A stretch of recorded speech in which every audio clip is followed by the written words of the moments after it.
Hello, folks, and welcome to Burnlore Stadium. We have a real good matchup for you here tonight. On the men's lacrosse field, it's going to be Capital taking on Wilmington. The Quakers come in a little bit struggling this season, just 4-6 in the year, 0-3 in the OAC. Capital trying to write things out. Currently 1-2 in conference play. A team projected to be in the top two of the conference. And the OAC is a little bit backwards right now. Not entirely backwards, but a couple of teams at the top that we wouldn't normally expect to be there at this point of the season. Maybe some scheduling has to do with that, but as it sits right now, Capital just 1-2, and they have a lot of work to do to get back into things here in conference play. Let's jump around the world of Capital Athletics as we always do when we start off our broadcast here. First, Capital in a doubleheader today in baseball. Actually, I believe this took place yesterday. It did on Tuesday, excuse me. Capital defeated Marietta in Game 2 of their doubleheader. After losing 9-1, they actually won the second game by a count of 17-2. 17 runs on 23 hits. Marietta also had 5 errors in the contest as well. Logan Baston hit a home run for Capital on the day. So a very successful game one, obviously winning that 17-2. Marietta actually led that one 2-0 before 17 unanswered runs from Capital. So the baseball team continuing to have a good season. They're 17-1 on, 17-11 on the year. Not quite 17-1, but still a fantastic year for the baseball team. We hope they keep that up through the duration of the season. Women's softball, they're in a little bit of a battle with Marietta themselves. They lost Game 1, and they're currently trailing 3-1 in Game 2. Again, that's happening over at Clausen Field, just down the street from here, here in Bexley, Ohio. So Capital, again, trailing by a count of 3-1 in that one. The lone RBI, actually no RBIs in the game for Capital at this point. So they must have scored on an unearned run there. Bree Kilgus is on the mound. 4.1 pitched for her. She has walked 4, given up 6, allowed just 3 runs, though. So hopefully Capital can come back. Still got a couple innings to work with there in that softball game. To men's tennis on April 19th, so that would be yesterday. Capital took on Marietta, and the men's team won 9-0 against the Pioneers at the Barron Tennis Centers. So great job for men's tennis now. And hopefully they can continue that hot streak. They're 8-10 on the season, but a good 9-0 win over Marietta. They will take on Otterbein on Thursday, so good luck to them tomorrow. In men's golf, Logan Holbrook continued his solid freshman season during the men's golf team's appearance at Rosencrantz Maurer Invitational, hosted by Wittenberg University. The Crusaders finished 4th out of 9 teams. Holbrook, the freshman I mentioned, was once again Capital's leading scorer. He took an overall place of 11th, shot 74 and 73 on the 2-day tournament. So nice job to him.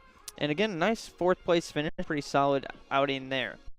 In women's lacrosse, Maddie Wilson was named the OAC Player of the Week. The 4th time she has won that award. The junior was named again the Defensive Player of the Week on Monday, April 18th. And that was during a week in which she helped Capital win 2 conference games. She made 5 stops on 6 attempts against Ohio Northern, a game in which Capital won 16-1. And then against John Carroll, that was the big one. Capital won that game 10-7.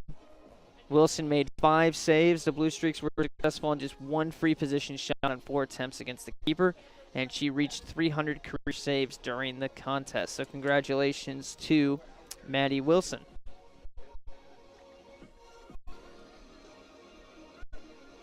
Moving our attention to today's game against Wilmington. Capital and Wilmington here on the men's lacrosse field again. 1-2 Capital, 0-3 Wilmington in OAC play. So a chance for Capital to move up the standings, one of the easier opponents on the schedule, but obviously can't overlook Wilmington. They played some tight games here in OAC play. Not entirely a super competitive team, obviously with just a 4-6 record overall, but they played real tight against Mount Union, who's actually first place in the conference right now. So we'll see if they can give Capital a little bit of a scare. I talked to Coach about some of the parity in the conference, being that today was against an 0-3 team. Michigan and then a couple other, games they have coming. I think we're fine. At the end of the day, we got to take it game by game and start against Wilmington. I think you've got a great mindset, Coach. Are we changing anything up today, or just rolling with what we got?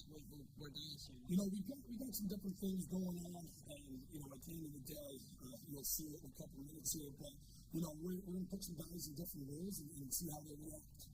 Okay, Coach. Good luck today. Thanks. Thanks for having me.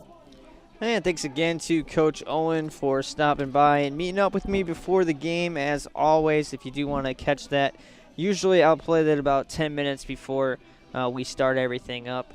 And then it usually lasts for about 3 or 4 minutes if you caught the tail end of that there. So did start at around 6:20 here today. The game was moved up to 6:30 due to some weather that is supposedly coming into the area towards the end of today's game. And good thing I have the windows open in my car right now. Hopefully we get out of here before the rain hits us. I will cut down to our PA announcer now for the announcements before today's game and our national anthem. And your Capital University Crusaders.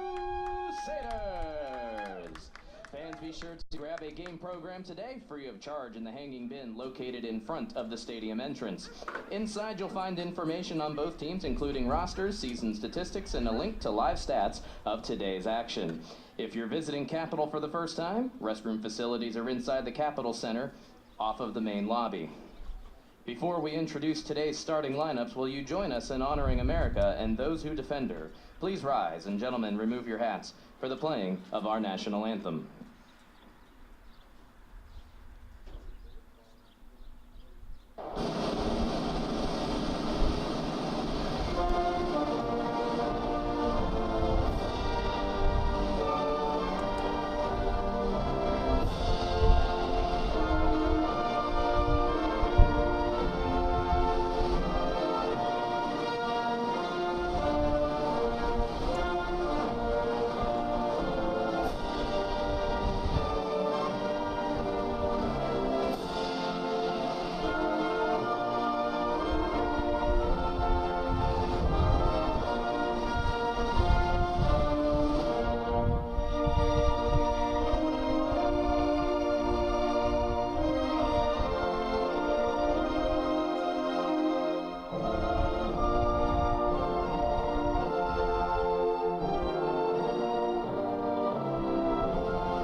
And welcome back, folks. Thanks for tuning in, as always, here on the Capital Sports Network. Capital taking on Wilmington. I'm Jimmy Bloomfield. Again, as always, if you want to check us out on Twitter or interact with me, particularly on the broadcast, you can find me at _J Bloomfield. Interact with Capital at Cap Crusaders. Capital will send out a starting lineup of Cole Palby, Jordan Fuller, Ted Kreitz, Sawyer Mack, Brendan O'Callahan, Tate Stover, Jake Haig, Christian Crossingham, Ryan Rampy getting a start here today, as well as Dylan Bishop. Jordan Fuller in there getting his first start as well, mixing it up a little bit, and that might have been what some of the stuff that Coach was alluding to there at the end of that interview. For Wilmington, it'll be Reed Delaney, Alexander Gossard, Austin Johnston, Jalen Jackson, Zach Swenson, Alex Barton, Chris Hine, Matt Nisi, Chandler Dawson, and the goalkeeper Paul Corbel. In terms of the goalie statistics in this one, Paul Corbel this season getting his third start. He has a 14.21 goals against average, which is not good. 44% save percentage and 0-2 record on the year. We might see some of Jake Langendorf here today, as well as Matt Gallagher. Capital Capitals goalie Cole Palmby, what else is there to say about him? He's been phenomenal. Once again, an 8.30 goals against average, 108 saves, 54% on the year.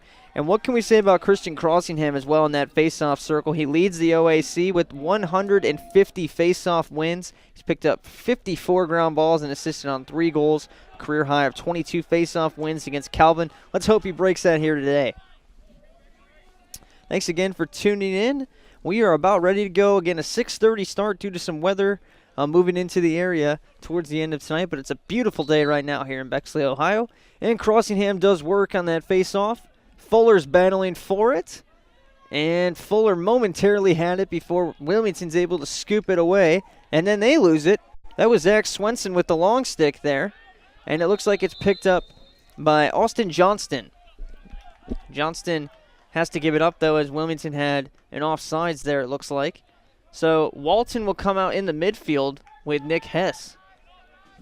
No Brendan O'Callaghan is in there. Ted Kreitz and Rampy as the attackers. So Rampy getting more playing time now. And Carson Paul's in there in that midfield unit with Walton and Hess. So no Jonathan Mundell in that normal unit, as his spot's been taken by Walton. And Rampy getting some time as an attacker, which I thought was only just a matter of time for this team with how well Ryan Rampy has played at the start of this season in limited time. He's pretty much forcing coach's hand there. So Capital goes to work. Carson Paul, wide pass of Walton. Hess goes and gets it. And they'll give it back to Brent now. Brent working around to Carson Paul. Out in front of the net. Paul, and he scores. Carson Paul starts off today's scoring. Not the greatest of passes from Paul to Walton there, but Hess did a good job of backing that pass up. He picks it back up, gives it over to Walton. They get back into their offensive sets, and Carson Paul gets in a really high percentage situation to score that goal. For Carson Paul, he's been on a bit of a hot streak lately. He now has 11 goals on the season and an even 20 points.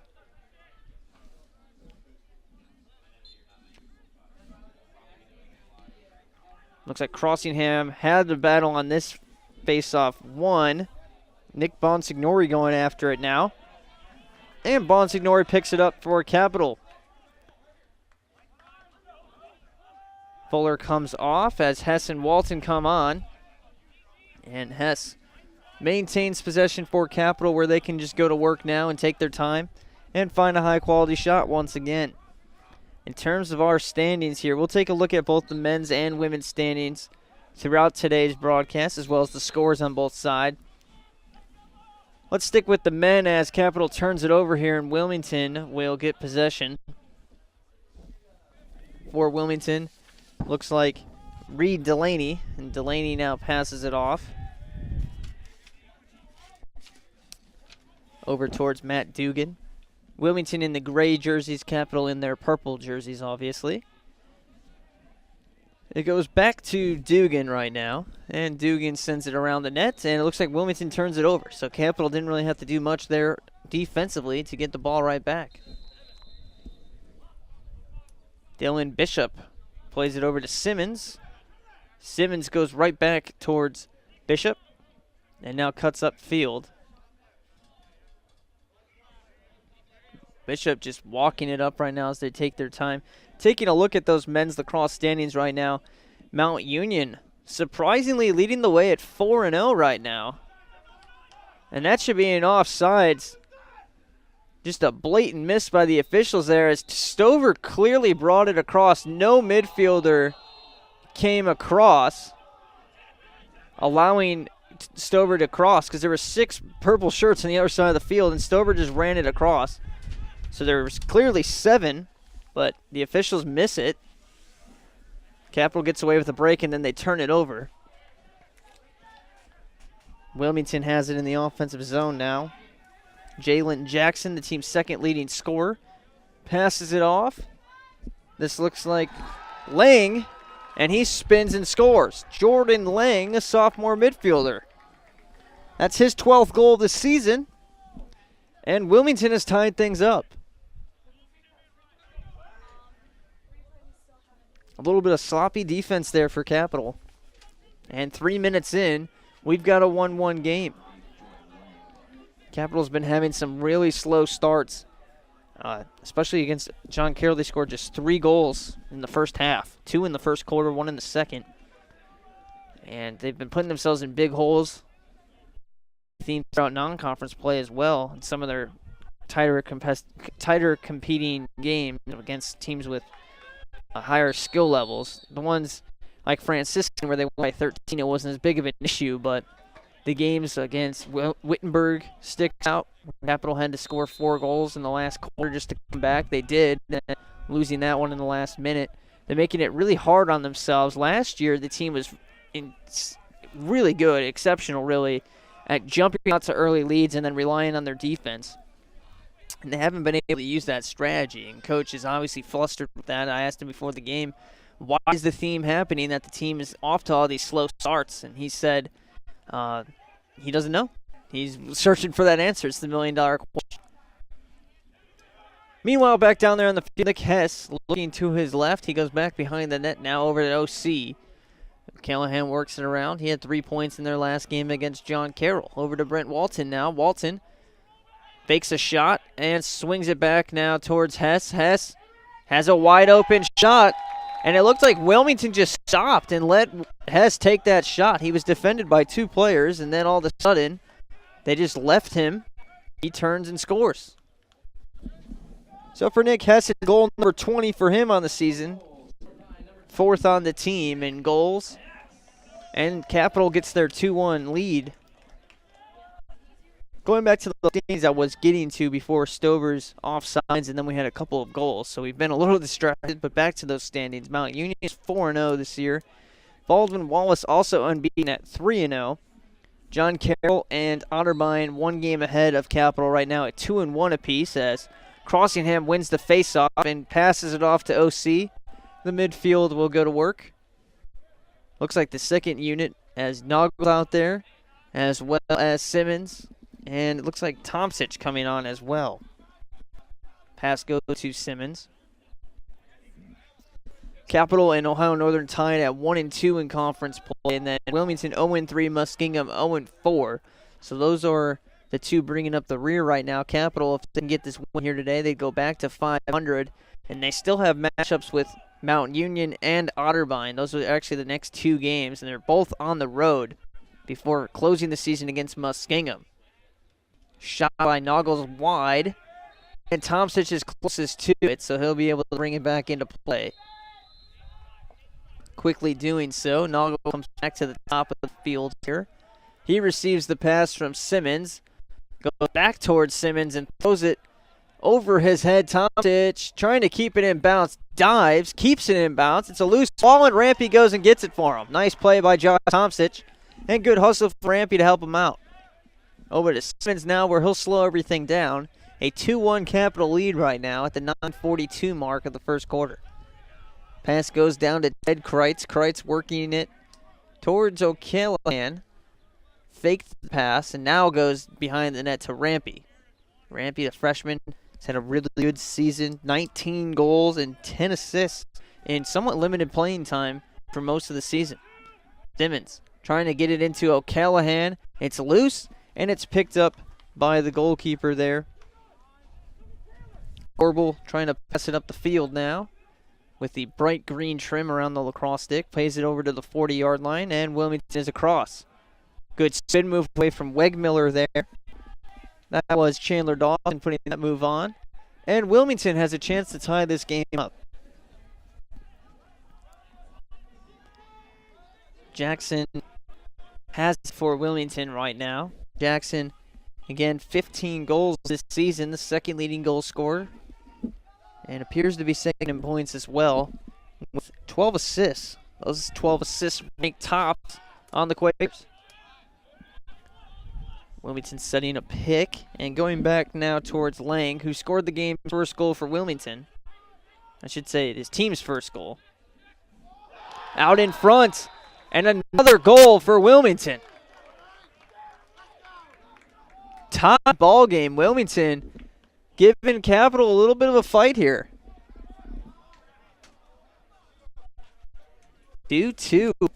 Almost midway through the first quarter. That was Gossard on the goal. That is 14th goal on the season. Make it number 13, excuse me. 19 points. 13 goals for the senior Gossard. And if there is an advantage Wilmington has in this game, it is their experience. Many more seniors. Of course, Capital has 0 seniors, being in their 3rd year of existence here.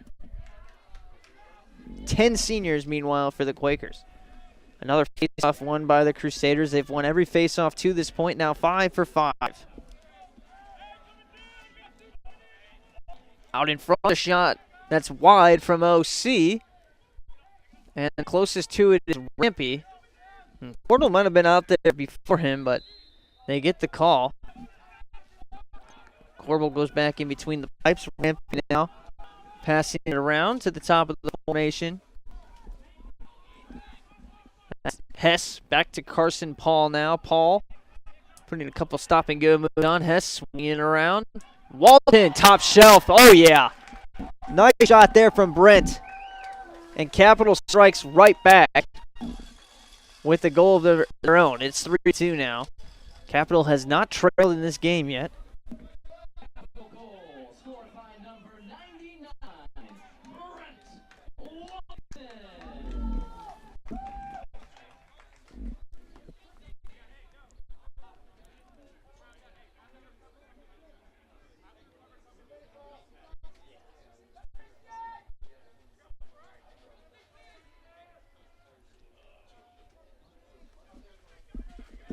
7:41 here to go. And another face-off. And Bonsignori makes a Wilmington player fall to the ground. He's got it himself. He takes a just when Wilmington was making this thing close, Capital comes right back with 2 goals. Crossingham doing work again in the face-off circle, and again Capital comes with another one. This time out towards Danny Davide. Davide playing it down now. He gets it off to Ted Kreitz. Davide trying to stay on the field, and he'll now come off. Meanwhile, a shot out in front, and Kreitz is denied by Corbel. Breaking across the field here, free man is Ethan Zimper. Zimper brings it across for the Quakers. Couple of substitutions coming on for Wilmington, and they seem to be waiting for them before they go to work. Jackson, one of them. The other was Dugan, who receives the pass. Dugan spin move, and Stover knocks it loose. It's down on the ground. Stover still slacking away at it, and he's going to be called for being a little bit too aggressive there. He's slashing the stick around quite a bit.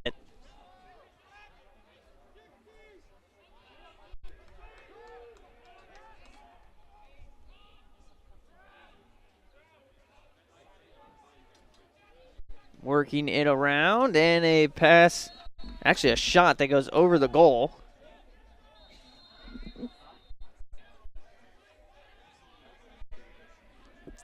Wilmington now another high shot. Couple of them shot off there by the Quakers before they can score. And they will have to bring another one in here behind the net.